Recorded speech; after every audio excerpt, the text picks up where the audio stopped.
Opa, pessoal, tudo bem? Boa tarde. Vamos lá. Escreva aí se estão me escutando bem. Vamos começar hoje mais uma live de a parte da matemática, tá? Vão digitando aí para mim se vocês estão me escutando.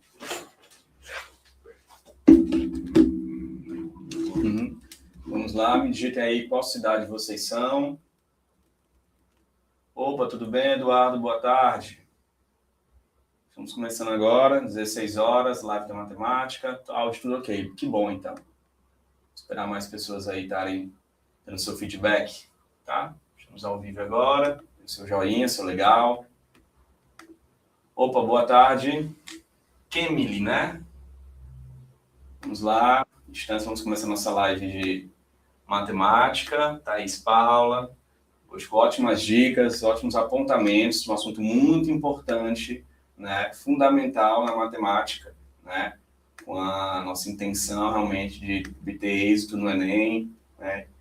E qualquer prova aí que tenha, né, relação com matemática. Isso é fundamental hoje, né? Eduardo, você é de qual cidade? Me fale aí. Kemily, qual cidade você é? A Thaísa também. A gente sabe aí mais ou menos onde está sendo esse alcance dessa live.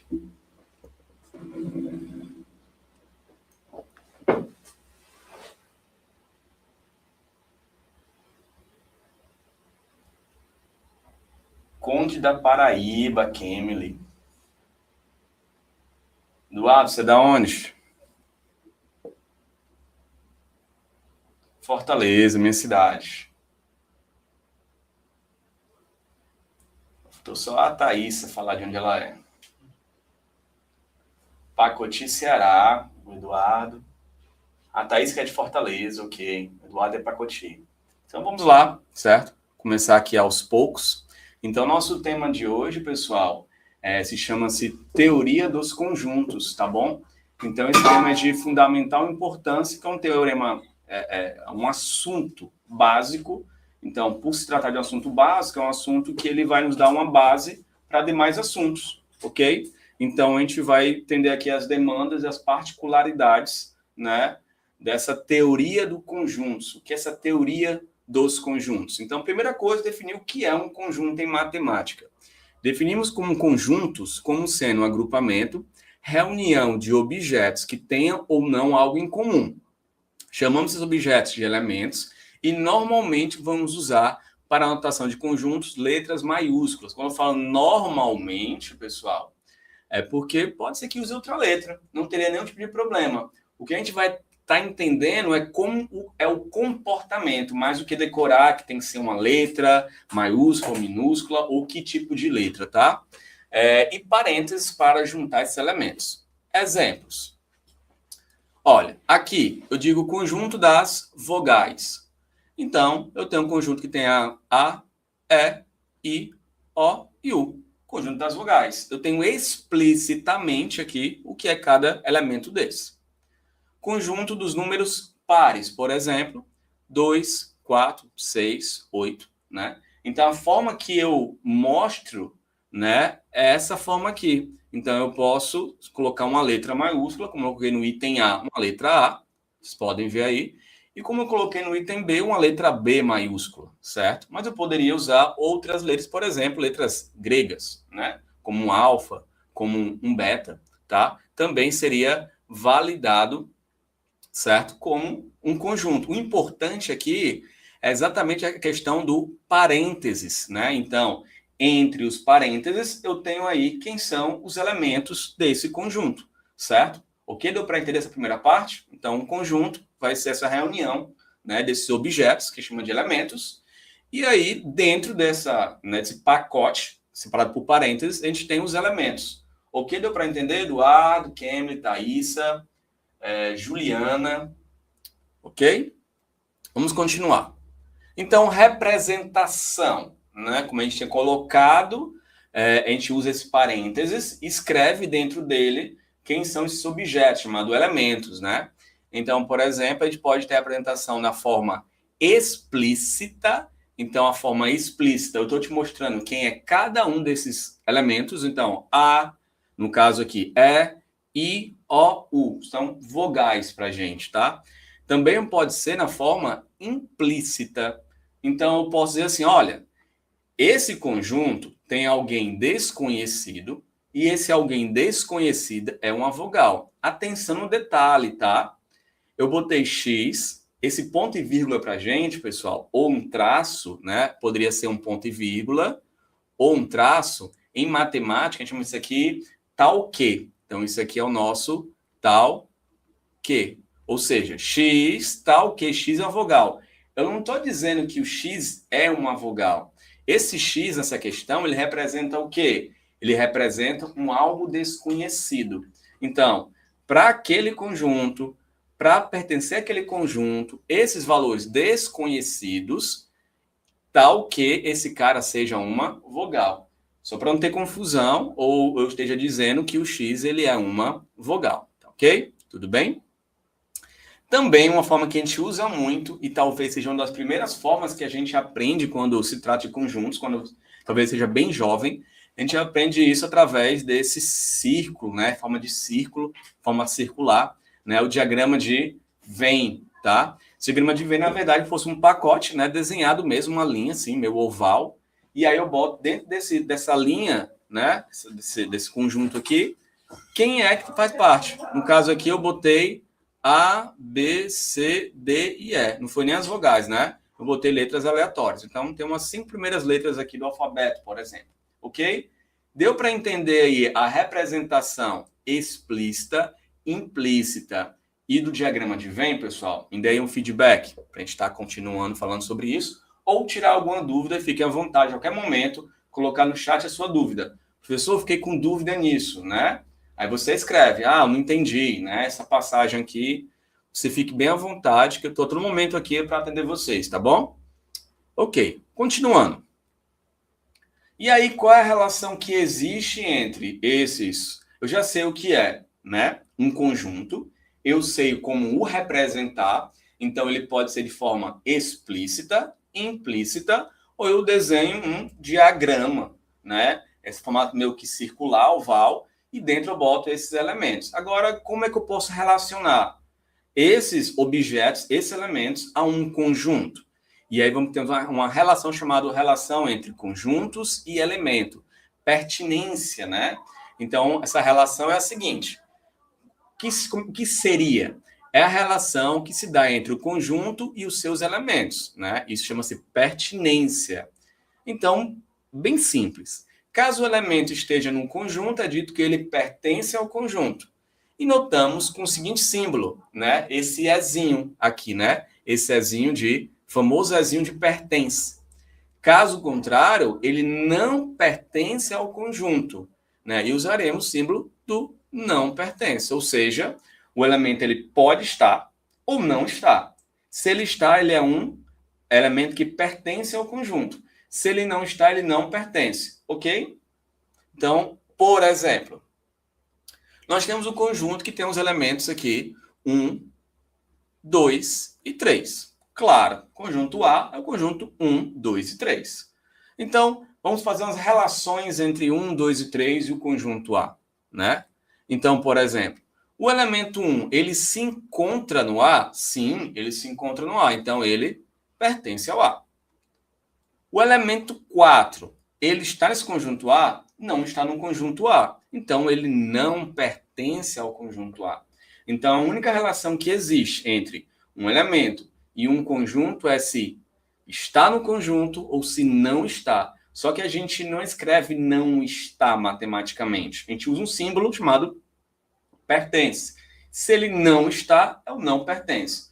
Então, galera, alguma dúvida sobre o que é pertencer e não pertencer? Vinícius, Thaísa, Eduardo, tá tudo ok?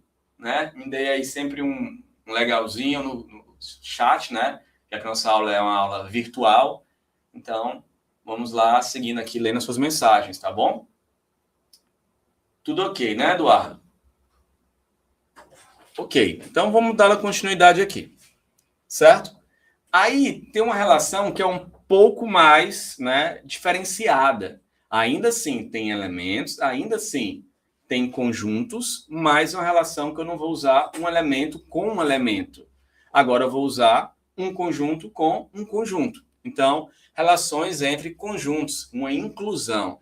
Então, primeira coisa a saber sobre isso é saber sobre subconjuntos. Então, um subconjunto, o nome já vai te induzir a pensar que é um conjunto subordinado a outro, né? Nesse sentido de sub alguém. Então, são definidos como conjuntos nos quais todos os seus elementos são elementos de outro conjunto. Então, o que é um subconjunto? Ele sozinho é um conjunto, mas ele tem todos os seus elementos incluídos em outro conjunto. Por exemplo, vamos olhar aqui. Eu tenho um conjunto que tem um 1 e o 2, os elementos 1 e 2, e você vê que eu vou indicar pela minha definição que o conjunto A ele é um subconjunto do conjunto B. Porque ele atendeu o quê? Ele atendeu a minha demanda. A minha demanda é, olha, são definidos como conjuntos nos quais todos os seus elementos são do outro conjunto. O conjunto A tem 1 e 2 e o conjunto B tem 1 e 2, ou seja, o A está dentro do conjunto B e aí ele chama-se de subconjunto, tá? Pois todos os seus elementos do conjunto A são elementos do conjunto B. Para simbolizar essa relação, também a gente tem alguns símbolos, né, especiais. Nós temos o símbolo que quando isso acontece, alguém é subconjunto do outro, é o símbolo está contido, esse Czinho meio que esmagado, tá bom? Quando o conjunto for subconjunto do outro. Caso contrário, né, a gente usa o não está contido. O que é o não está contido? É esse mesmo Czinho esmagado, só que ele vai ter esse símbolo aqui traçado, né? Então, assim como pertence e não pertence, tem o ezinho e o ezinho cortado, o subconjunto de alguém ou não tem o Czinho e o Czinho cortado, tá? Então, vamos lá, né, ver o que acontece aqui. Por exemplo, nós temos o conjunto 1 e 2, nós temos um conjunto 1, 2 e 3. Imediatamente eu consigo observar que o 1 e 2 que estão no conjunto A estão dentro do conjunto B que tem 1, 2 e 3. E vou acabar de ensinar para a gente que se, olhando um conjunto e olhando outro conjunto, esses elementos conseguem ficar dentro do outro conjunto, a gente chama isso de subconjuntos, que em símbolo é estar contido, que é esse Czinho meio que esmagado. Então, eu posso dizer aqui que o meu A está contido no B, tá? Caso não fosse, né, ou não está contido. Será que esse exemplo aqui tem? Se você olha agora a relação aqui que eu tenho com o B, certo? Você vai ver que, ora, o B, o 1 está no A, perfeito. O 2 também está no A, perfeito. Mas o 3, que está bem aqui, ele não está no A, né? Ele não está no A. Se ele não está, ele não atende a demanda de ser um subconjunto. Se ele não é um subconjunto, então ele não pode estar contido, e o símbolo adequado é não está contido. Ok, pessoal, deu para entender essa relação entre conjuntos? Me dê aí um feedback. Tudo ok para vocês? Thaísa, Eduardo, Vinícius.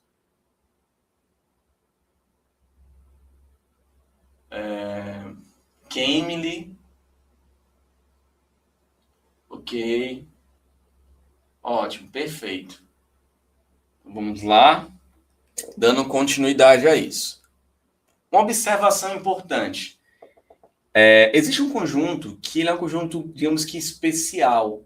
Ele é um conjunto que é chamado de que não tem ninguém, chamado de vazio, certo? Então, esse conjunto que não tem ninguém dentro dele, né, digamos assim, eu tenho um conjunto A que não tem ninguém, a gente normalmente... Boa tarde, mentes brilhantes, né? Boa tarde. Esse conjunto A que não tem ninguém dentro dele, a gente vai usar um símbolo especial chamado vazio, que é essa bola, esse círculo cortado. Então, um conjunto com nenhum elemento chamamos de conjunto vazio, tá? Então, conjunto vazio. E uma observação sobre isso, né, além do símbolo, é que ele é subconjunto de qualquer conjunto. Isso é fundamental e importante, tá? Importância, tá bom? Então, eu tenho que existe um conjunto especial, que não tem ninguém, que se chama vazio, certo? E no qual este vazio aí está contido em qualquer conjunto. Tudo bem? Então, isso é uma das coisas que eu tenho sobre subconjuntos e vazio, né? Uma observação sobre isso é o seguinte: se você tem um conjunto A, por exemplo, que tem 1 e tem 2, né? A gente também pode tentar saber quantos subconjuntos são possíveis fazer, né? Uma observação também importante. Por exemplo, eu posso formar subconjuntos que tenham um dos dois elementos. Eu posso formar subconjuntos que têm os dois elementos. E eu posso formar um conjunto que não tem nenhum elemento. Ou seja, se em algum momento perguntasse alguma questão no qual você tem uma questão de conjuntos e te deu dois elementos, você consegue formar, aqui no caso, 1, 2, 3, 4 subconjuntos. E isso não é uma coincidência. A gente vai ver que se eu tenho um conjunto com tantos elementos, digamos que eu tenho um conjunto com N elementos, né? Você vai ver que o número de subconjuntos ele vai ser 2 elevado a N elementos. Ou seja, no nosso exemplo agora, a gente falou que o conjunto tinha 2 elementos, 1 e 2. E você formou 4 subconjuntos. Por exemplo, se eu tenho um conjunto aqui e eu lhe falo que ele tem 1, 2, 3 e 4. 4 elementos. E a pergunta é, quantos subconjuntos é possível fazer, né? Então, se aqui, né, eu vou simbolizar por enquanto assim, o conjunto A tem 4 elementos. Qual é o número de subconjuntos que ele tem? Então, vai ser 2 elevado ao número de elementos do conjunto. Sempre 2, professor? Sempre 2. Então, dá igual a 16, ok? Já acrescentando um pouco mais sobre o número de subconjuntos, né, de um conjunto. Deu para entender isso aí? Mendes Brilhantes, Eduardo, Kimberly, Thaísa, Vinícius. Ok? Dei um feedback, deu para entender que eu coloquei uma coisinha um pouquinho a mais aí, né? Ok?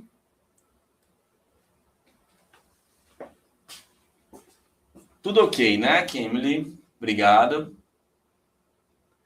Então, agora vamos entrar na parte de operações entre conjuntos, tá?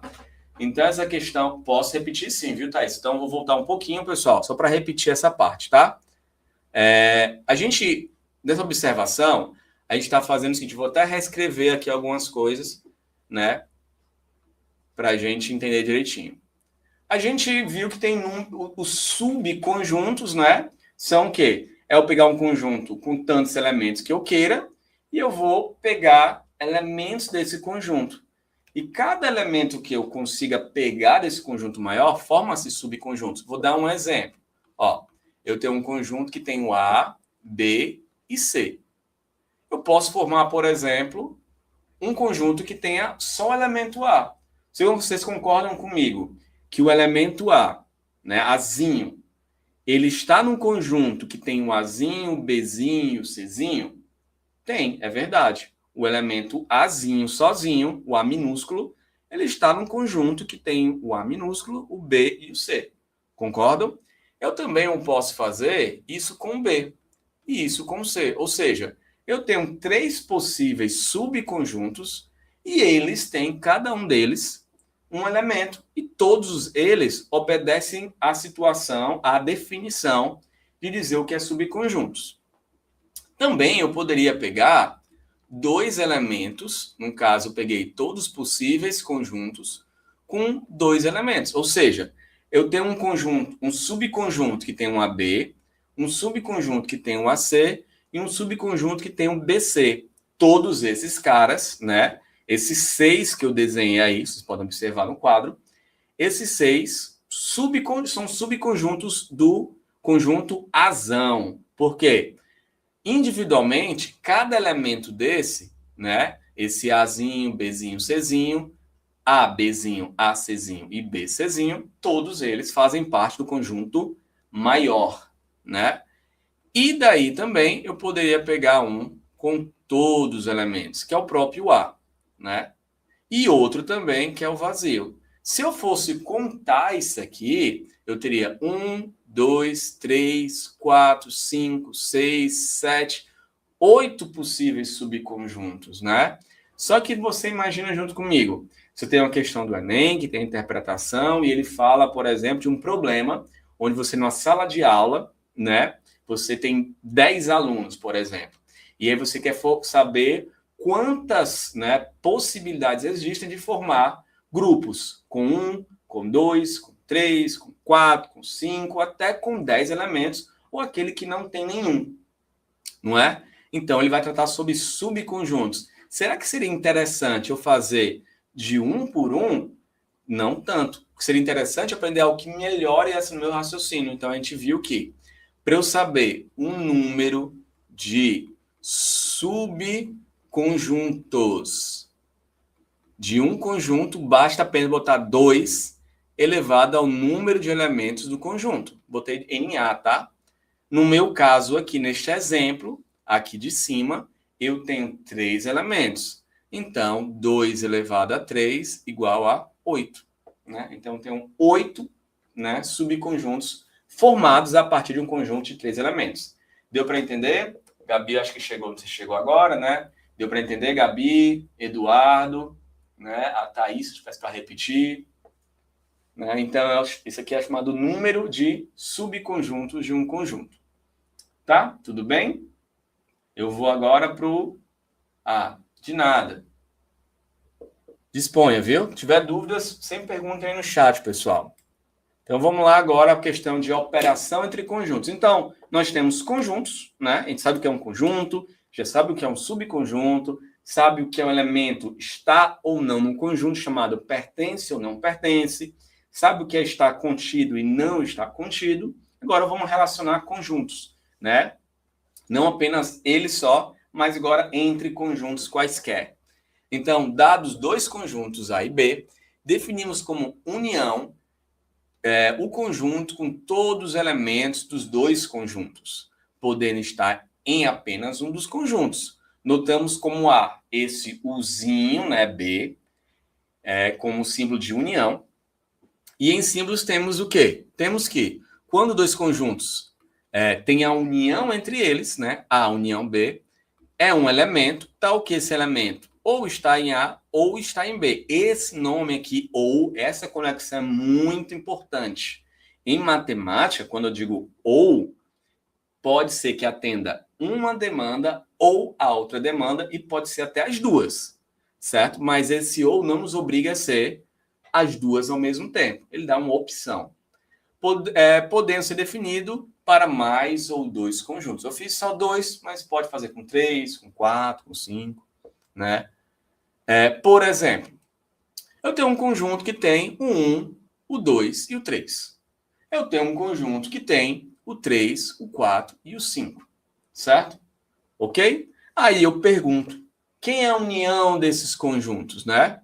A união, como o professor falou, é eu colocar todo mundo no mesmo conjunto.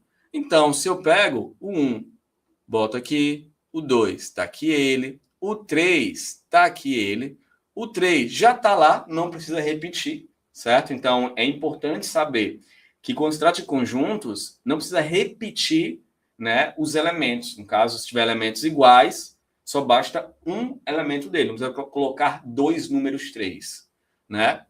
O 4 está aqui também e o 5 está aqui também. Então, a união é o que, professor? Só basta colocar todos os elementos comuns, certo? E não comuns. Tudo. Ok? E se repetir, não precisa colocar 2 vezes, tá? Ok? Ó, note que o número 3 está no A e B.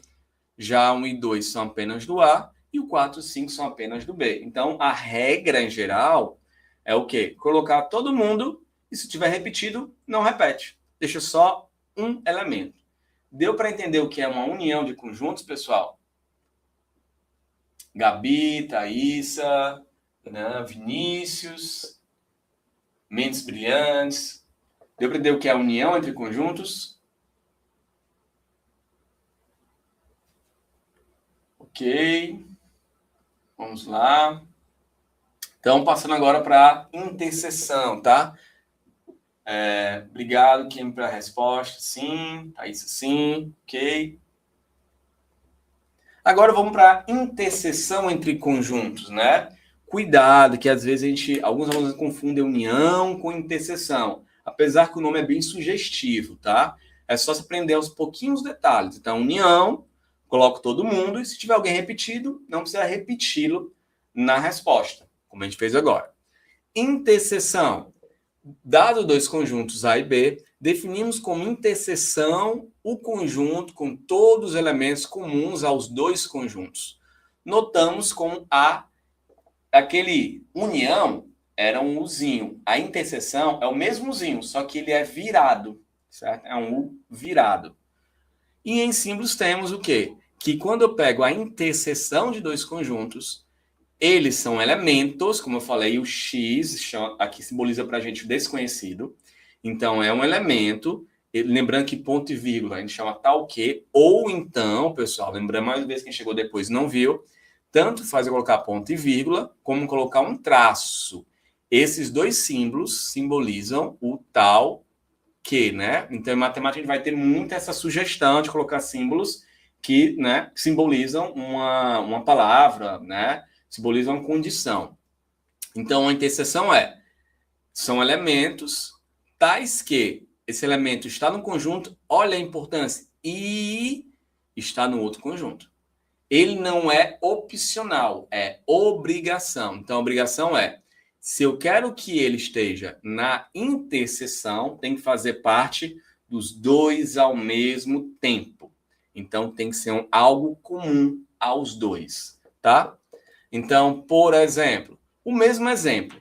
Eu tenho um conjunto que tem 1, 2 e 3. Eu tenho um conjunto que tem 3, 4 e 5. E se eu quero saber a interseção deles, seria aqueles que estão apenas em comum a eles, né?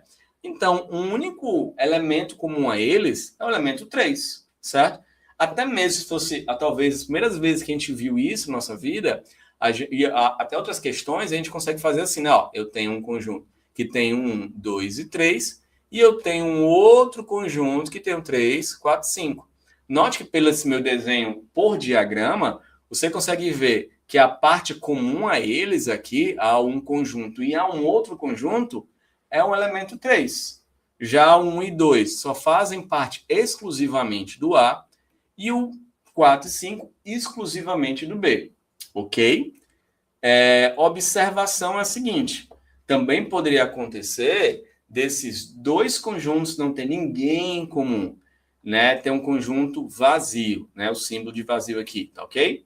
Dizemos que A e B são conjuntos o quê? Disjuntos. Também esse nome é importante. Tem muitas questões de matemática, especificamente questões do Enem, que dizem sempre, às vezes, as condições. Olha, sabendo que os conjuntos são disjuntos, ou os conjuntos não têm nada em comum, ou que a união, a interseção, né, é vazia. Então, esses tipos de nomenclaturas são importantes de se aprender. Deu para entender o que é interseção, deu para entender o que é elementos, né, e conjuntos, no caso, que tem uma interseção vazia, chamamos de disjuntos, ok? Então, a gente aprendeu aqui a união e a interseção. União é juntar todos os elementos que podem estar num conjunto ou em outro, e a interseção é apenas o que há comum. E se não tiver ninguém em comum, é o vazio, tá? Deu para entender, dona Gabi, Thaísa, Kemily, o Eduardo, ok? Outras pessoas que estejam também na live podem também interagir, fiquem à vontade, falando só esses nomes que estão aparecendo para mim aqui nos últimos, né? Ok? Obrigado, Kemily, Thaísa. Então, vamos estar dando continuidade aqui, tá? A diferença, né? A diferença, normalmente, como a gente faz no nosso dia a dia, é uma conta, né? Então, 5 menos 3 é uma diferença entre 5 e 3. 7 menos 10 é uma diferença, né? Ok? Então, nós temos uma diferença entre números. No caso aqui, essa diferença é diferença diferente, né? É a diferença que envolve aqui, no caso, conjuntos, né? Dados dois conjuntos A e B, definimos como diferença entre A e B o conjunto com todos os elementos apenas o conjunto A, ou seja, ele será o resultado do conjunto A menos elementos do conjunto interseção, o que há comum com A. Notamos como A e B. Em símbolos, isso é importante. Em símbolo é A menos B, são aqueles elementos que estão apenas em A. E eles não podem estar em B. Vamos fazer um exemplo, você vai entender bem melhor isso através do exemplo. Ou que é a mesma coisa que dizer que é A menos a interseção com um elemento que o subtrai, com um conjunto que o subtrai, certo? Então, vamos ver um exemplo. 1, 2 e 3, 3, 4, 5. O mesmo exemplo, para a gente poder não perder de vista, né? E vir a fazer várias situações com este exemplo. Então, primeira pergunta que a gente faz, quem é a diferença de A e B? Olha, o professor falou que a diferença entre dois conjuntos é pegar aqueles que estão apenas em A. Quando você olha o A e o B, e eu olho os elementos listados no A e B, e eu quero a diferença, a resposta vai ser o quê? Apenas os elementos que estão exclusivamente no A. O 1 é exclusivo do A? Ah, é sim. O 2 é exclusivo do A? Sim. Quando eu falo exclusivo, é porque ele não está. Se eu olho o 1, pessoal, ele não está no conjunto B. Se eu olho o 2, ele não está no conjunto B. Agora, quando eu olho o 3, e quando eu olho aqui, opa, o 3 está comum. O 3 não é exclusivo do A. Então, na diferença, eu estou retirando aqueles que eles estão no outro conjunto que faz a diferença. Certo? De forma parecida, né? A gente vai fazer aqui B menos A. Agora, olhando aqui, né, a questão do B menos A, mesma coisa, ó. Eu tenho no B o elemento 3, o elemento 4 e o elemento 5. Quem desses caras eu vou tirar do A? Será que eu tiro o 3? Vamos lá. Ah, o 3 está comum aqui. Então, na diferença, não pode ter o 3, porque o 3 está em outro conjunto. Será que tem o 4? Ah, não, o 4 é exclusivo. Opa, então, o 4 fica. Será que tem o 5 num conjunto que eu estou subtraindo? Ah, não tem. Então, fica o 5. Então, a minha resposta é 3 e 4, que são os elementos exclusivamente, né, do conjunto B. Opa, perdão, pessoal. Não é 3 e 4, não. Aqui ó, tem um pequeno erro. É 4 e 5, tá? É 4 e 5. Certo? Ok? Então, a diferença entre B e A é o conjunto 4 e 5. Tá bom? Então, vocês vão ver que, note o conjunto B, retiramos apenas o conjunto interseção 3. Então, você vê que seja A menos B, ou seja, B menos A, o que você tira é, do conjunto que eu subtraio, eu tiro a interseção dele. Então, pode ser que tenha alguém, como tem aqui, ou pode ser que tenha uma interseção que não tenha ninguém, e não tira ninguém. Deu para entender, pessoal, sobre a diferença de dois conjuntos, né? É um pouquinho diferente. Então, a gente faz muito sobre união, fala muito sobre interseção, e às vezes esquece que tem outras operações, como operação aí no caso de diferença, né? A diferença entre conjuntos, ok? Então, o resultado é um conjunto também. Não é uma diferença quando a gente fala de numerais, né? De números. Tudo bem? Deu para entender? A gente pode avançar?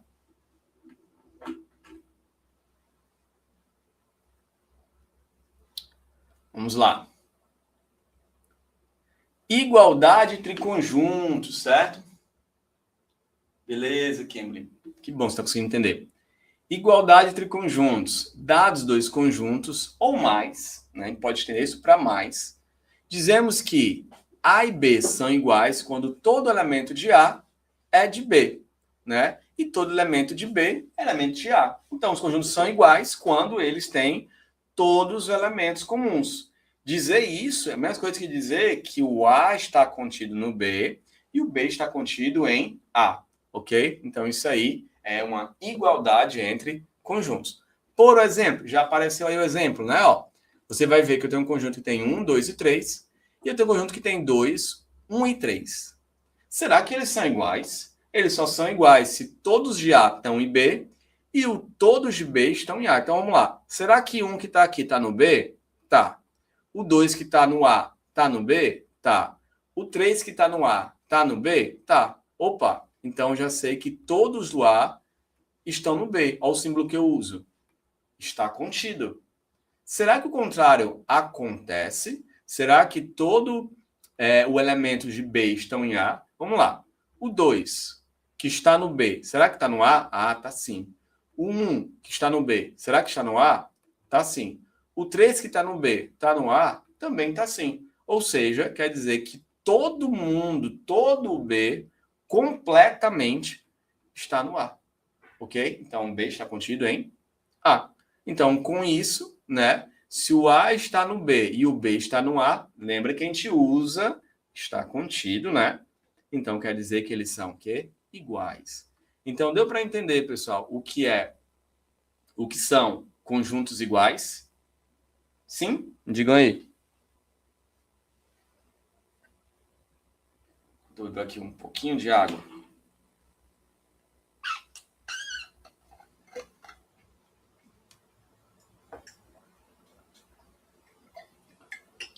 Gabi, Thaís, sim. Tudo bem, vamos lá então entender mais coisas, né? Cardinalidade de conjuntos. O que é esse tal de cardinalidade de conjuntos? Muitas vezes, e aí é o que realmente acontece, né? Mais do que usar exemplos com poucos elementos, a gente vai usar problemas com muitos elementos, talvez. Então, a forma de saber contar isso, a gente chama de cardinalidade. Muitas vezes, para simbolizar um número de elementos de um conjunto A, notaremos como NA, né? É uma notação que normalmente a gente usa. Não é que vai estar em prova essa notação, mas é para a gente se organizar, né? Então, NA, número de elementos do conjunto A. Por exemplo, quando eu falo de interseção, eu posso botar número de elementos da interseção. Quando eu falo de união, aí vem um pouco mais interessante, né? A união de dois conjuntos, ela é simbolizada dessa forma. E isso a gente vai usar muito, né? Se eu pudesse escrever de tudo que a gente falou agora, o que tem mais, digamos assim, aparece demais, né? É essa questão aqui, ó. Essa relação entre união, interseção e a sua cardinalidade. Então, vocês querem ser aprovados no Enem aí, deixem essa fórmula aí muito bem clara nas suas mentes, tá? Vai cair muita coisa com isso, ok? E aí, se eu faço um rascunho, né?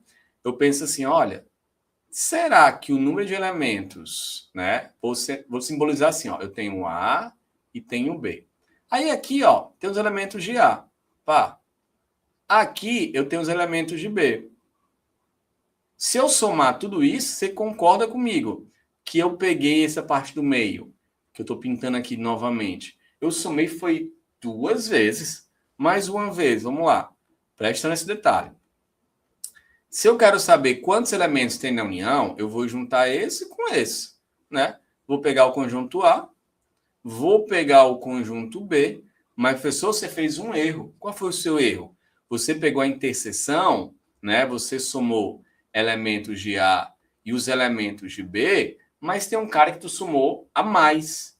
Então, esse cara que você somou a mais é a interseção. Então, eu tenho que tirar ele, certo? Se eu pego um exemplo com isso, pessoal, esse exemplo é bem tranquilo de se entender. Vamos pegar o nosso mesmo exemplo. Ó, eu pego o 1, 2 e 3. Eu pego o conjunto B, que tem o 3, 4 e 5.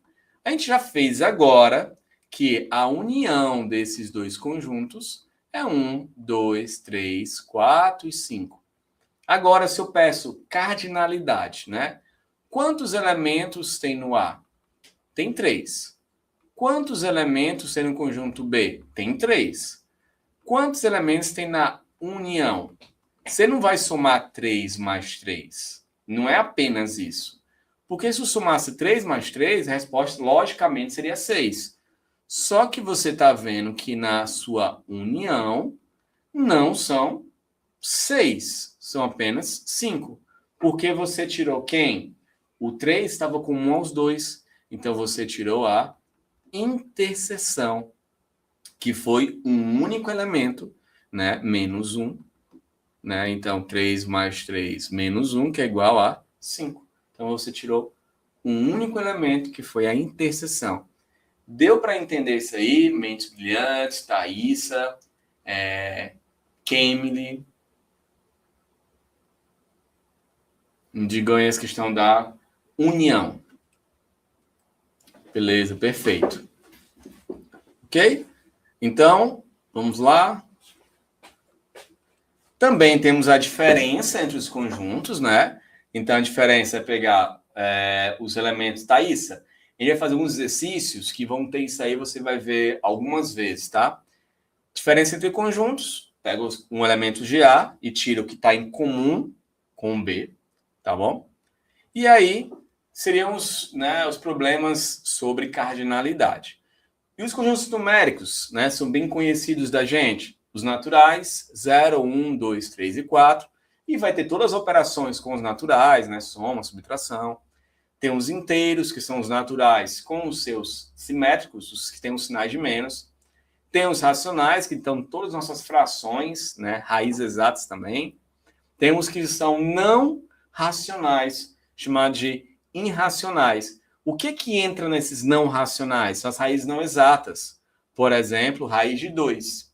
Né? E constantes matemáticas são bem conhecidas, como algoritmo de Euler e π. Né? Aí são assuntos que a gente não vai estar abordando aqui, problemas com este assunto, mas fazem parte dos irracionais.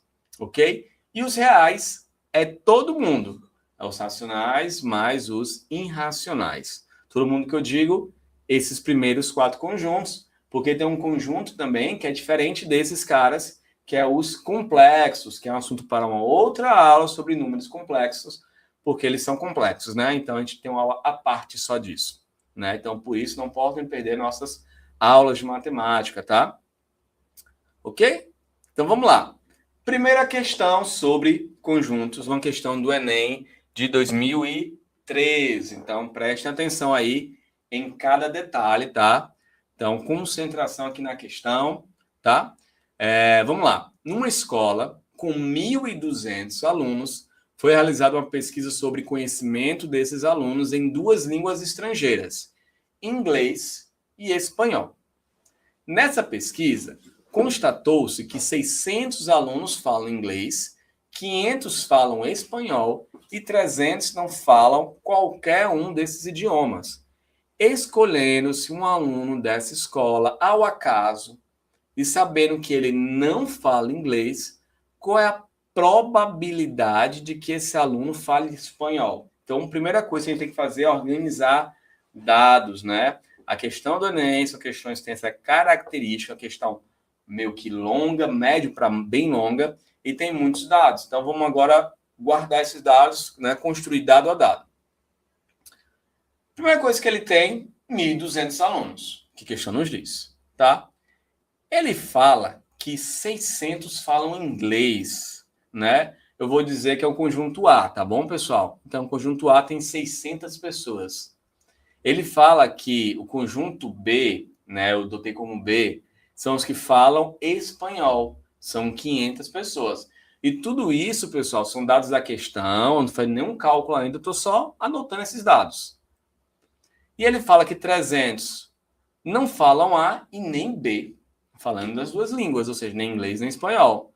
Ou seja, peraí, nós temos 1.200 alunos e ele falou que 300 não falam nenhum idioma, no caso aqui, inglês nem espanhol.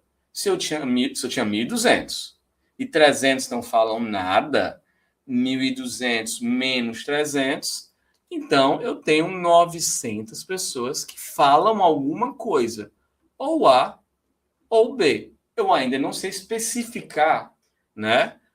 Quem fala A ou B, ou você tem alguém em comum. Até porque, quando eu fala inglês, eu não estou falando falam apenas inglês.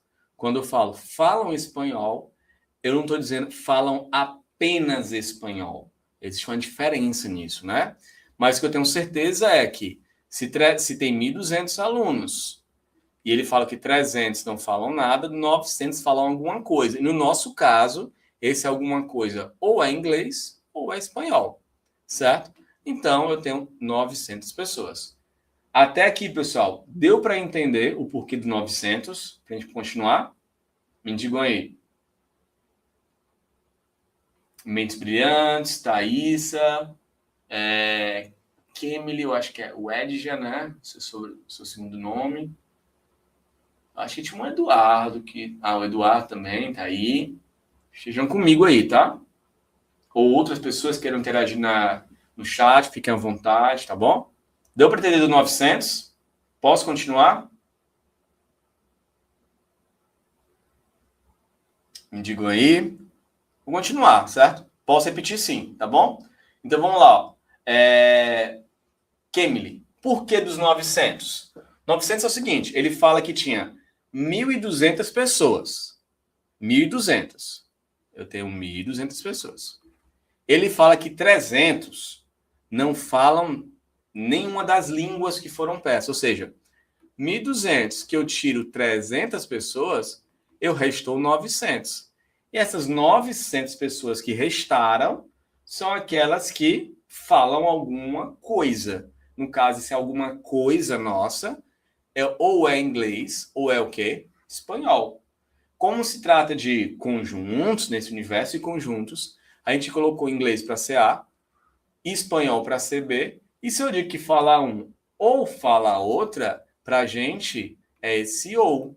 E a gente acabou de ver que o ou nosso em matemática é a nossa união. Por isso que eu disse que A ou B, ou seja, A união B, é igual a 900 pessoas. Ok? Deu para entender, Kemily? Então é isso que eu tenho. Ok? Vamos continuar. Ora, a gente viu agora, nesse momento, que o número de elementos da união é os elementos de A mais os elementos de B, menos a interseção entre eles, né? A parte comum. Lembra? Alguns minutos atrás eu falei sobre aqueles exemplos, né? E a gente viu que isso realmente é validado. Ora, eu tenho o seguinte, a interseção, né? Então, quem vai ser a interseção? Olhando o que eu tenho sobre a questão da união, isola essa interseção aqui, ó. Vou isolar. Quando eu isolar ela, né, vai aparecer esse cara, né, para o outro lado e tal. Então eu vou ver que a fórmula, né, que dá interseção nossa, né, isolando, né, isso aqui vai ser número de elementos de A mais número de elementos de B menos número de elementos da união deles. Ou seja, o A eu tenho aqui 600, aqui ó, 600.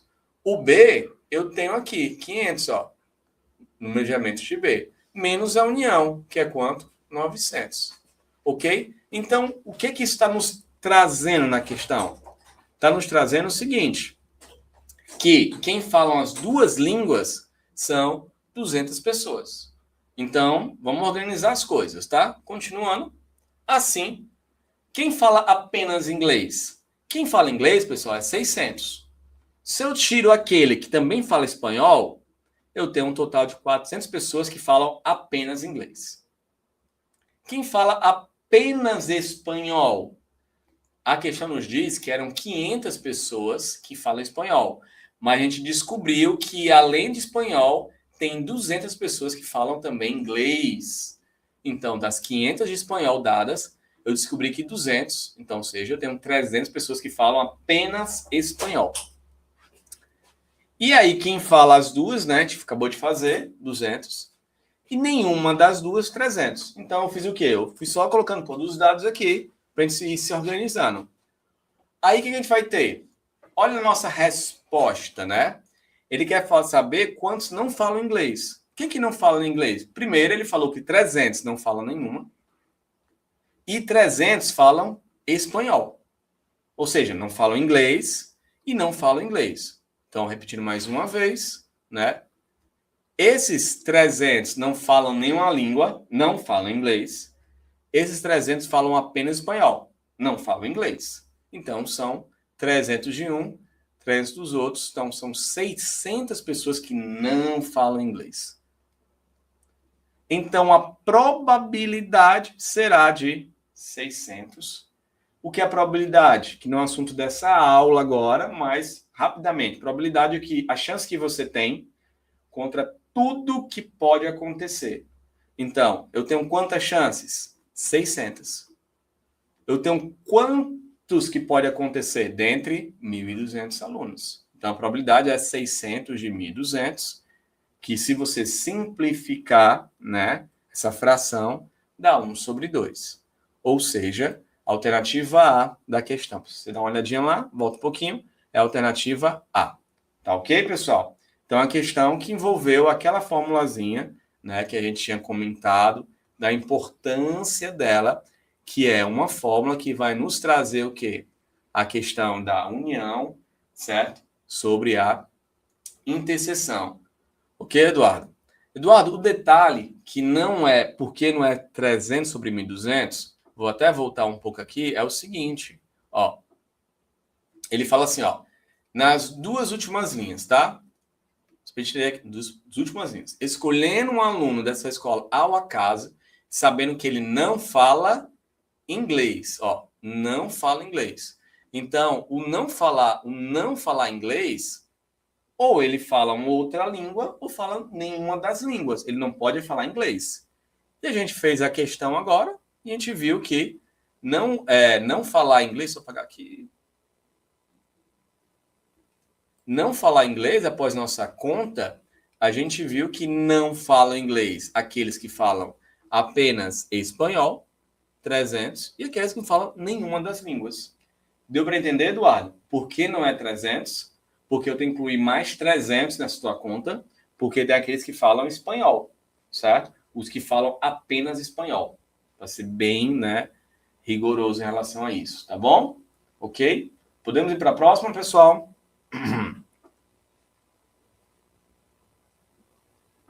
Vamos lá. Não acho, não sei se o Eduardo tinha alguma essa dúvida. Ok? Então, vamos para aqui uma próxima questão, tá? Uma questão do Enem também. E aí você vê que essa questão de conjunto, pessoal, ela tem muitos dados dentro de outros dados, uma relação entre dados. Então, é necessário que a gente esteja sempre ligado nas interseções, nas uniões, como a gente fez a questão anterior, tá? Então, tem assim, ó. Um fabricante de cosméticos decide produzir 3 diferentes catálogos de seus produtos, e visando públicos distintos. Como alguns produtos estarão presentes em mais de um catálogo e ocupam uma página inteira, ele resolve fazer uma contagem para diminuir os gastos com os originais de impressão. Os catálogos são C1, C2 e C3, terão respectivamente 50, 45 e 40 páginas. Comparando os projetos de cada catálogo, ele verifica que C1 e C2 têm 10 páginas em comuns. Olha aí, você abre uma, né, já fica aqui alerta. Há algo em comum para a gente, né, quando se trata de conjuntos, ou seja, né, junção de objetos, no caso aqui são catálogos, quando fala comum, interseção. C1 e C3 terão 6 páginas em comum.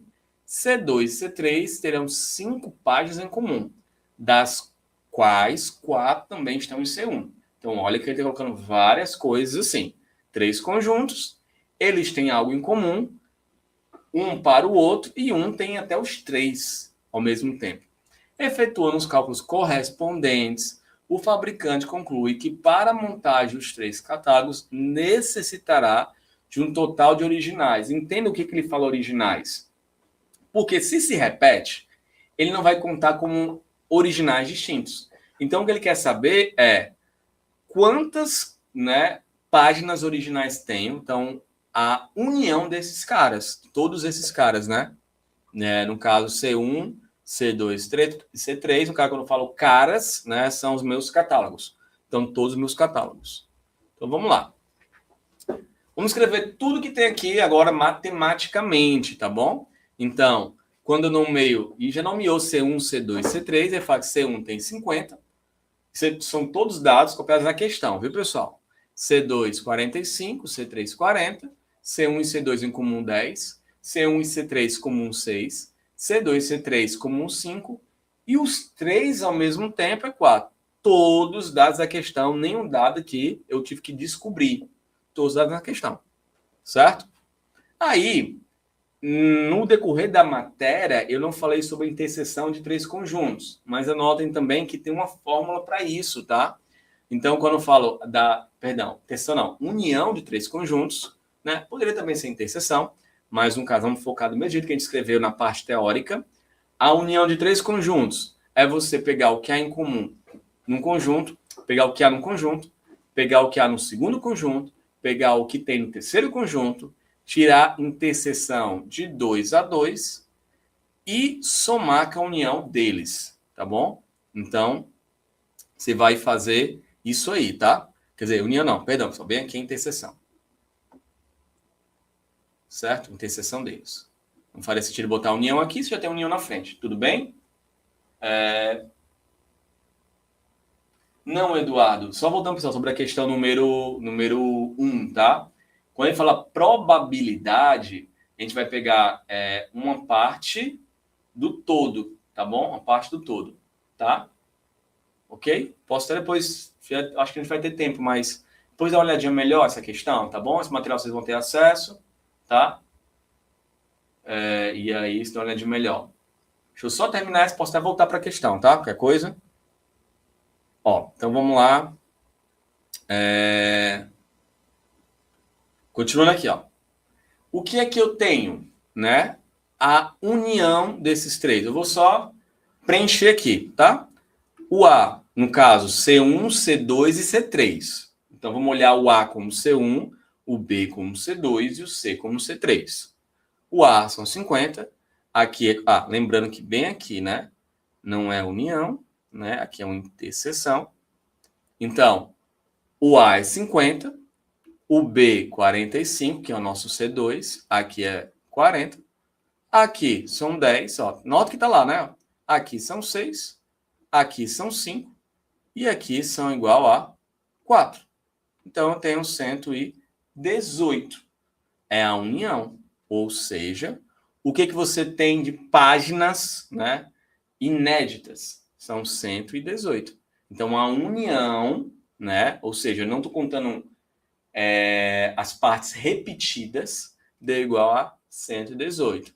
A única problemática, eu acho que essa questão aqui, é você ter logo em mente quem é a união de três conjuntos, tá ok? Mas vocês veem que uma questão do Enem, ela cai nesse nível de você saber esse pequeno detalhe, né? Que não é um pequeno sentido de coisa simples, tem que saber esse detalhe. Deu para entender, pessoal, sobre essa questão aí?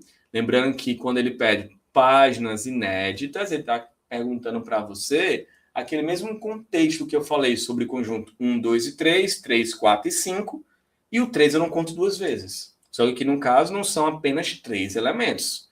É um conjunto que eu vejo aqui que um tem 50, um tem 45, outro tem 40, então é uma dimensão bem maior. Essa, Eduardo, deu para você entender? Mentes Brilhantes, Kemily, que mais aqui? Thaísa. Tá lá em cima o comentário dela. Comente de novo aí, Thaís. Você entendeu essa questão? Você viu a questão que ela é, assim, simples, né? Simples se você já tiver isso aqui na mão, né? Ó, eu sei a união. Poxa, sei a união, arrebenta. Entendeu? Deu para saber isso aqui. Tudo bem? Beleza. Kemily me deu um ok aí. Deu para entender, Eduardo, essa?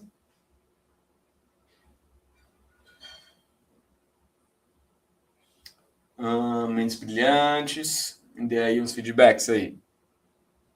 Ok. Vamos continuar. Pessoal, essa questão que traz tipo sanguíneo, certo? É uma questão que é muito comum, esse tipo de questão assim, né? Um grupo sanguíneo ou tipo sanguíneo baseia-se na presença ou ausência de dois antígenos, A e B, na superfície das células vermelhas do sangue. Como dois antígenos estão envolvidos, os quatro tipos sanguíneos distintos são tipo A, tipo B, AB e tipo O, né? Então, tem que dizer o que é, né? Tipo A, apenas o A está presente. Tipo B, apenas o B está presente. Tipo AB, ambos estão presentes. Tipo O, nenhum dos antígenos está presente, tá? Então, você tem a questão da presença de um, do outro, dos dois ao mesmo tempo e de nenhum dos dois, tá? Segundo aqui, né? Disponível, né? E tal.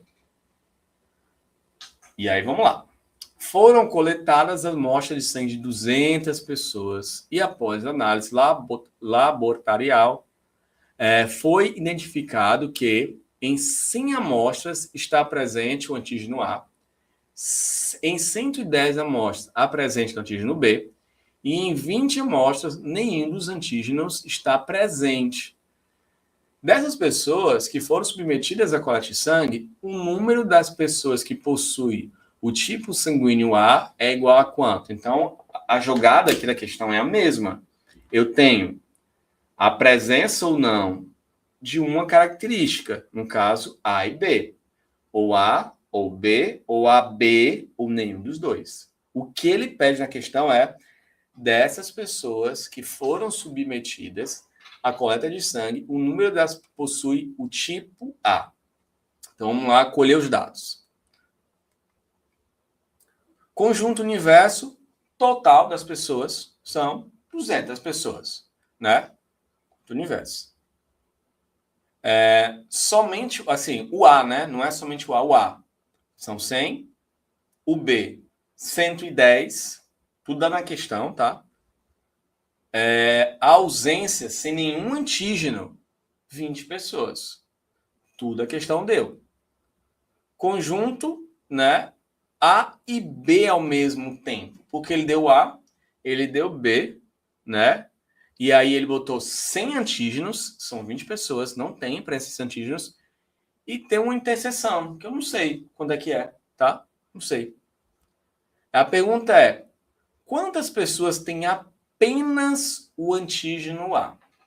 Então vamos caracterizar isso como uma conjuntos, né? E vamos ver onde entra a união, a interseção e coisas e tal. Do quarto ponto, diz assim, ó, 100 antígenos são 20, né? Então, do quarto ponto, se a gente contar aqui, né? Foi para vocês aqui, deixa eu ver. Pronto. Aqui, 1, 2, 3. Pô, do quarto ponto, 20 não tem antígenos, né? Então, do quarto ponto, temos que 20 sem antígenos. Assim, o universo de 200 pessoas, teremos apenas 180 com algum dos antígenos. Na verdade, você nem coloca, não bota nem símbolo aqui não, né? Eu tenho 200 pessoas no todo, conjunto universo. Mas, do que a gente está trabalhando, que são A e B, 20 não tem A e B. Então, eles não fazem parte desse nosso universo. Então, seriam 130 pessoas com algum dos dois antígenos. Algum dos, né? E aí, quando a gente tem união, a questão caracterização sobre ela, né, a escrita cardinalidade, se dá como sendo quem? A união, ela vai ser igual ao A mais o B menos a interseção. A união, eu sei que é 180, porque eram 200 pessoas, 20 não participam do A e B, e aí eu tiro essas 20, então sobram 180. 100 ele falou que é A, B ele falou, né, que é 110, e a interseção que eu não sei. Se eu fizer essa conta, né, 100 mais 110, né, passar para o outro lado e fazer todas essas contas, eu vejo que a interseção dá igual a 30. Então, o que a questão pede é apenas o A. Esse 100 que tem o A é o 100 que pode ter também o B, né? E como é que eu sei que tem apenas o A? Tu pega o conjunto A e tira o que tem em comum com outros. No caso, por fim, para saber que tem apenas o A, né, apenas o antígeno A, teremos que ter a diferença dos que têm A pelas pessoas simultaneamente com A e B. Ou seja, eu quero saber quem é o A, no caso aqui, menos se o A tem em comum com alguém. Então, no caso, né, 100 menos 30. 30 aqui é o valor, né, do A com alguém. Quem descobriu bem aqui, né, ó, aqui em cima. Então, eu tenho 70 pessoas que têm apenas, puramente, o A, né? Então, no caso, seria o item C dessa questão. Deu para entender, pessoal, essa questão aí? Né? Tu viu que essa questão toda trata sobre essa questão de relações com união, com interseção, né? E separar o que inicialmente não está como um conjunto, né? Um problema normal, e a gente colocar matemática nisso, né? Então a gente consegue observar que quem tem o suporte, né? Quem tem a caracterização, eles podem ser colocados como uma família, um conjunto. E aí eu tenho uma caracterização, uma característica. Antígenos A é um conjunto A, antígenos B eu chamo de um conjunto B. E tem conjuntos que tem os dois, tem conjunto que tem nenhum dos dois, e assim eu tenho que construir a questão. E aí, pessoal? Eduardo, que está comigo toda hora aí. Kemily também. Deu para vocês entenderem? Mentes Brilhantes, que eu acho que você não colocou o seu nome aí. Thaísa, deu uma sumida. Deu para entender essa questão, pessoal? Para a próxima? Me dê aí um feedback.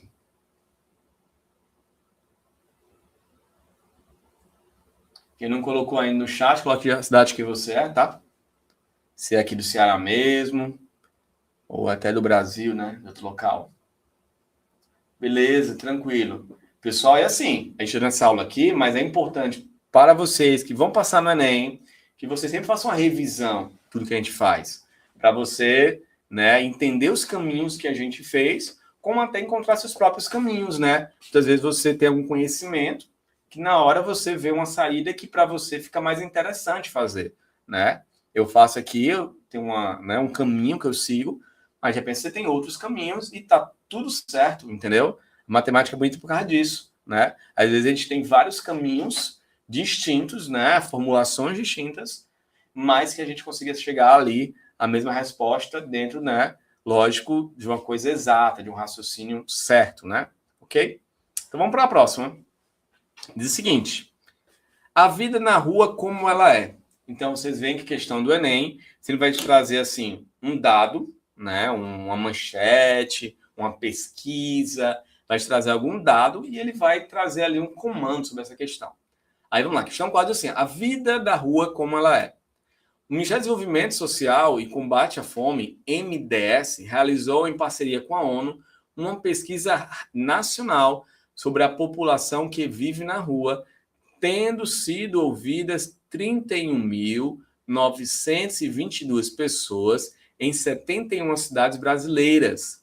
Nesse levantamento, constatou-se que a maioria dessa população sabe ler e escrever, 74%, que apenas 15,1% vivem de esmola e que entre os moradores de rua que ingressaram no ensino superior, 0,7% se diplomou.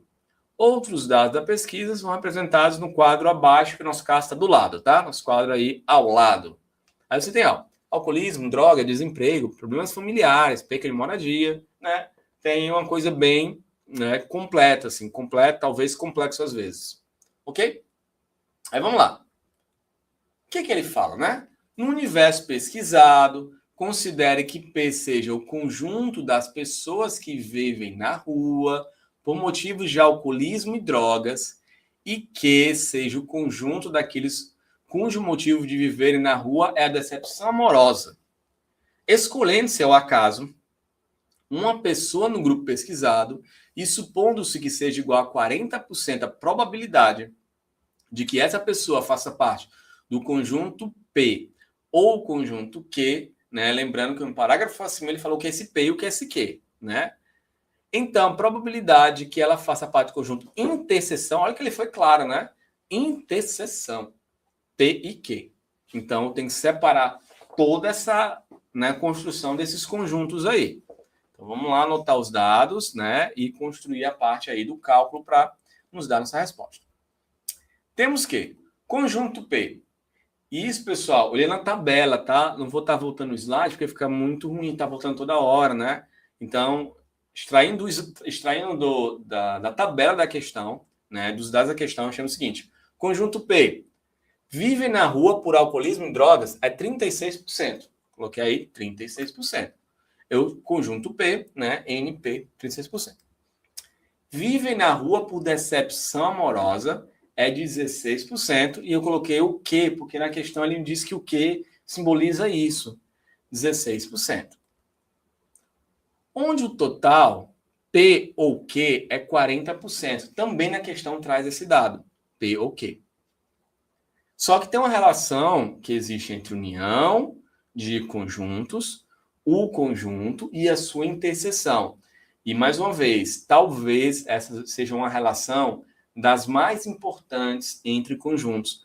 Nós a gente está fazendo a quarta questão já do Enem, de anos diferentes, questões diferentes, e trazem, né, as 4 primeiras questões trouxeram sobre elas a mesma ideia. Número de elementos de um conjunto, número de elementos de um outro conjunto, a união desses caras e a interseção desses caras. Ok? E a gente tem a mesma fórmula, né? A união de dois conjuntos é os números de elementos do conjunto A mais números do conjunto B, no caso aqui são P e Q, menos a diferença. Ok, pessoal? Já é a quarta vez, né? Tirando a questão, acho que número 2, que tinham 3 conjuntos, todas as outras tiveram sempre relação com 2 conjuntos. E aí a gente vai só escrever, preencher os dados, 40, 36, mais 16, né? E encontrar a interseção.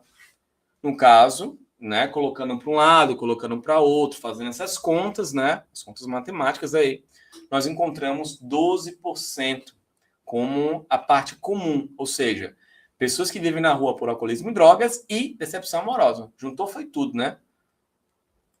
E aí, no caso, seria a alternativa A, ok?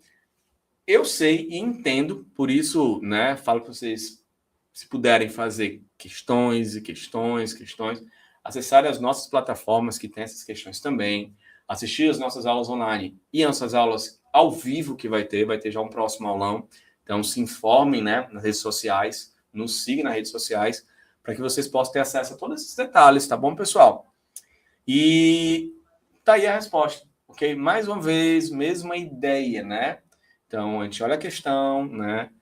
E sempre dizendo para vocês, pessoal, teve nossa aula, se puder, repita essas questões, né? Se não for hoje, amanhã ou o mais cedo possível, para que essas questões realmente sejam assimiladas, né? E vocês possam, quando vir uma questão parecida como essa, vocês, poxa, essa questão aqui eu fiz com um professor, me preparei e sei resolver, tá? Ok? Vamos lá, Kemily, Thaís, Eduardo, deu para entender essa questão? Certo.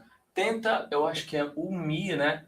Você tenta se informar nas redes sociais, que lá você tem os acessos, né? A como se cadastrar e tudo mais, que tem e-mails, tem número de telefone, que você possa tirar essas suas dúvidas, tá bom? Eu não consigo, né, como professor, mas tem pessoas profissionais capacitadas para te ajudar, tá bom? Nessa questão de cadastro, plataforma e tudo mais. Ok? Tenta se formar, a gente tem o Instagram, então tudo é Super Enem, né? Então botar Super Enem, você vai encontrar rapidamente isso, tá bom? Dá um Google, né, que você encontra isso, tá? Tudo bem? O imã, né? Eu acho que é um imã, não sei pronunciar direito. Ok? Pessoal, sobre a questão, deu para entender? Quem me entendeu? Ok? Eu passei a próxima questão aqui. Vamos lá. Quinta questão, tá? Thaísa, Paula, sim, também entendeu? Vamos para a próxima questão. Uma pessoa precisa comprar 15 sacos de cimento para uma reforma em sua casa. faz pesquisa de preço em 5 depósitos que vendem um cimento de sua preferência e cobram frete para a entrega do material, conforme a distância do depósito à sua casa. As informações sobre o preço do cimento, valor do frete e distância do depósito até a casa dessa pessoa estão apresentadas no quadro, certo? Certo, tudo bem. Então vamos lá. Depósito A, B, C, D e E tem o valor do saco de cimento na primeira coluna. Depois tem o valor do frete para cada quilômetro e tem a distância entre a casa e o depósito, né? Então olhem bem, a tabela está muito clara sobre isso, tá? Então vamos lá. A pessoa escolherá um desses depósitos para realizar a sua compra, considerando os preços do cimento, do frete oferecidos em cada opção, que eu acho uma coisa que a gente faz no dia a dia, né, pessoal? Às vezes a gente vai procurar alguma mercadoria e a gente vê onde tem um preço, né, e soma com frete, por exemplo, e a gente toma essa decisão. Aqui é o mesmo jeito, tá? Só que são, né, algumas características a mais, né, o valor e tudo mais, né, de 5 depósitos, no caso aqui. Se a pessoa decidir pela opção mais econômica, o depósito escolhido para a realização dessa compra será em qual? Então, vamos lá. Então, aqui já botei logo a resposta, mas ele vai fazer essa conta, né? Onde você vai comprar 15 sacas, né? Aqui são 15 sacas de cimento, né? E o valor desse frete, ok? E aí você vai fazer essas contas aqui, né? Para poder ganhar um pouco mais de tempo na aula. Já ter essas contas feitas, tá bom, pessoal? Mais 15 sacas, o valor dos cimentos da depósito A, depósito B, depósito C, depósito C, D, depósito E, e o valor do quilômetro, né? E eu vejo quantos quilômetros tem de distância e o valor desse frete. Então eu faço a conta do cimento, mais a conta do frete, que leva em consideração o real, né? A taxa, mais a distância. E aí eu fiz essa conta e você viu que, né, deu 351. Eu botei como conjuntos a questão, porque seria o conjunto A, B, C e D e E, mas a questão é realmente bem aritmética, né? A questão bem simples de entender. Ok, pessoal? Posso passar para a próxima?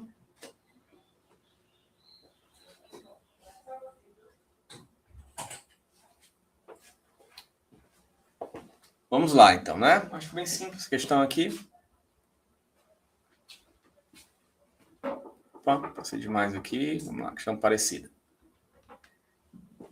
Queremos reduzir custos de limpeza da área de estacionamento de um prédio.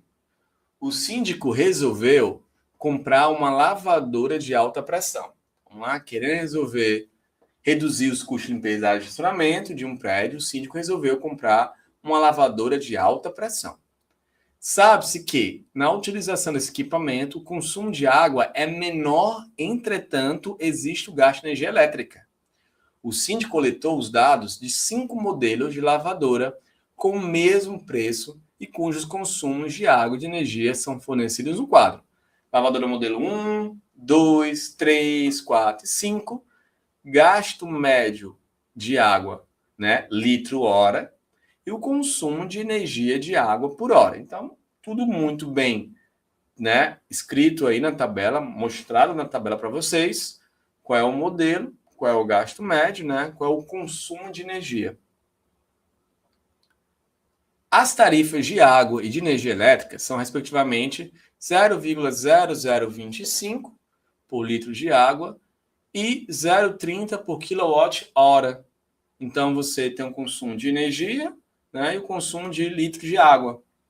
O modelo de lavadora que o síndico deve adquirir para gastar menos com limpeza no estacionamento é. Então, vamos, né, cada um. Temos o seguinte.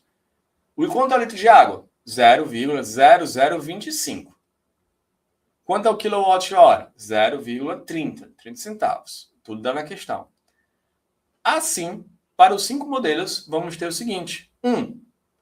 Quanto é que de água ele consome? Lá está dizendo que é 350 ao valor de 0,025. Eu fiz esse cálculo aqui, me adiantei. E assim, galera, na prova do Enem, uma dica para vocês importante. A gente, talvez em casa, na escola, a gente usa calculadora. mas claro que no Enem não pode usar. E olhem que esses números que envolvem, né, estão envolvidos aí, são números que às vezes os alunos ficam com muita complexidade em resolver, que é números que têm vírgulas, né, chamados números decimais, né, que fazem parte dos números racionais, né? Então, importante que vocês façam isso em casa, tenham o costume de fazer realmente sem usar celular ou calculador ou nada. Fazer realmente no papel. É uma dica, tá?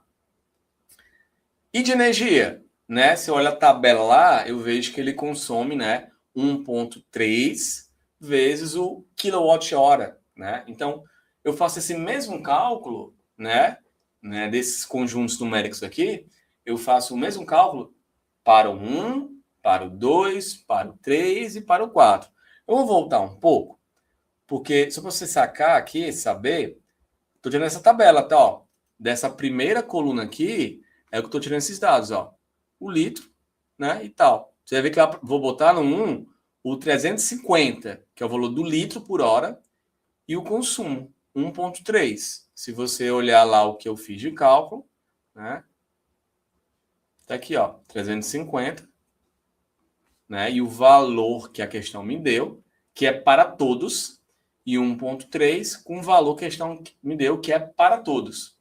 Já no 2, você vai ver que é 350, ó, o 0,025 e o 0,30 é comum a todos, porém vai mudar a questão de água e de energia de cada uma das alternativas. O 1, o 2, e eu vou calcular todos, né? O 3, o 4 e o 5. Quando eu calculo todos, e volto a dizer a dica para vocês, façam, tenham o costume de fazer em casa esses cálculos, porque essa questão pode tornar muito difícil, né, se você tiver ali com complexidade de fazer cálculos, tá bom? Então, a minha decisão é 1,23, que é o menor de todos os resultados, né? A alternativa é até uma covardia, né, pessoal? Imagina aí, você faz a questão, faz a primeira, segunda, terceira, quarto cálculo, quinto cálculo, e o quinto que é o menor, né, de todos.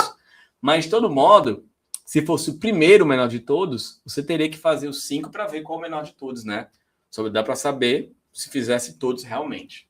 Deu para entender, pessoal? Essa aí. Mas é uma questão, assim, de conjuntos, porque eu separei, né, em categorias diferentes, e tem a questão de conjuntos numéricos, né, os números, né? Seria mais nesse sentido aí.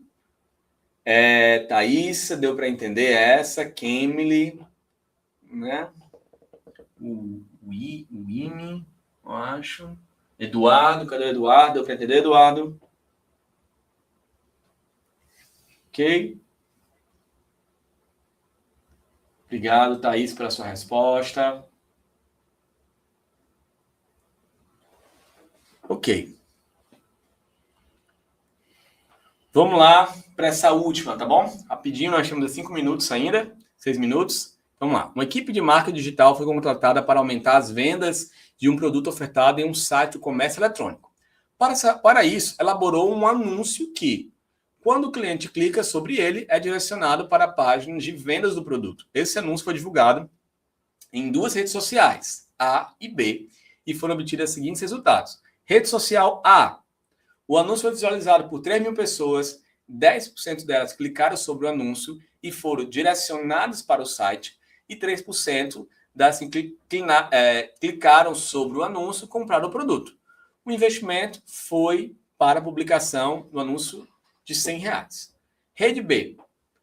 O anúncio foi visualizado por 1.000 pessoas. Ó, na rede A foi 3, na rede B foi 1.000. Dessas 1.000, 30% delas clicaram sobre o anúncio e foram direcionados para o site, e 2% das que clicaram sobre o anúncio compraram um produto. O investimento feito pela publicação do anúncio dessa rede foi de R$200. Por experiência, o pessoal da equipe de marketing considera que a quantidade de novas pessoas que verão o anúncio é diretamente proporcional ao investimento realizado, que quantidade de pessoas que comprarão o produto também se manterá proporcional à quantidade de pessoas que clicarão sobre o anúncio. O responsável pelo produto decidiu, então, investir R$300 em cada uma das duas redes sociais para a divulgação desse anúncio e obteve, de fato, um aumento proporcional esperado na quantidade de clientes que compraram esse produto. Para classificar o aumento obtido na quantidade de compradores desse produto, em consequência dessa segunda divulgação em relação aos resultados, observado a primeira divulgação, o responsável pelo produto adotou o seguinte critério: menor que 60, entre 60 e 100, entre 100 e 150, 150 e 190, 190 a 200. Ele botou não satisfatório, regular, bom, muito bom e excelente. Aí vamos lá. O aumento da quantidade de compradores em consequência dessa segunda divulgação em relação ao que foi registrado como primeira divulgação foi classificado como sendo o quê?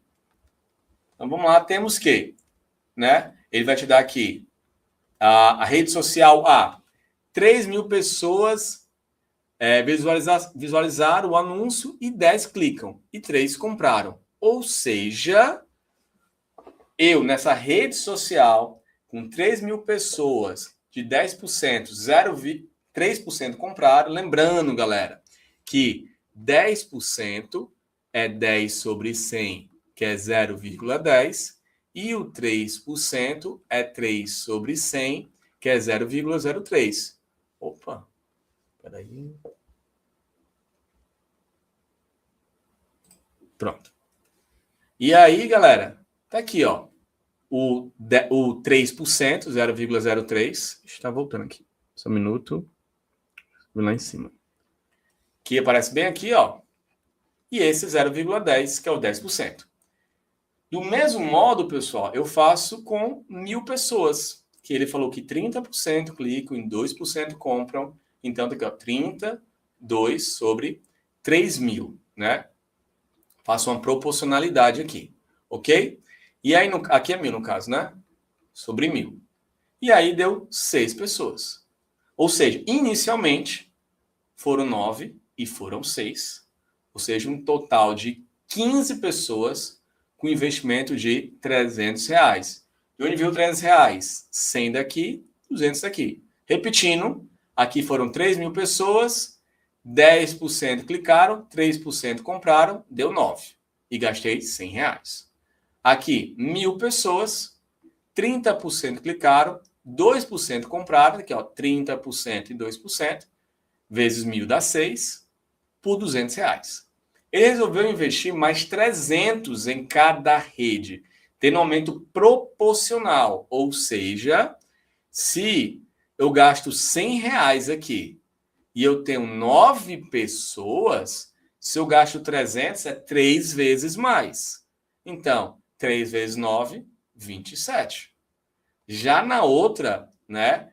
E na outra eu investi quanto? Eu investi 200. R$300, pessoal, é uma vez e meia a mais, tá? Ok? 200 mais a metade de 200, que é mais 100, que é 300. Então, é 6 vezes 1,5 a mais. 9 pessoas. Ou seja, agora eu tenho 36 pessoas. Antes tinha 15, agora eu tenho 36. E aí, de 15 para 36, aumentou em quantas pessoas? 21 pessoas. 21 em relação ao quê? Porcentagem. 21 é o que eu tenho agora, certo? Sobre quanto? Sobre 15. 15, quem é esse 15? É o que foi feito anteriormente, tá aqui, né? Ó, 15 pessoas, bem aqui, ó. Que são 9 desse mais 6 desse. Então, quando eu faço essa conta, fica 1,4, que é 140%, então aumentou em 40%. Ok, pessoal?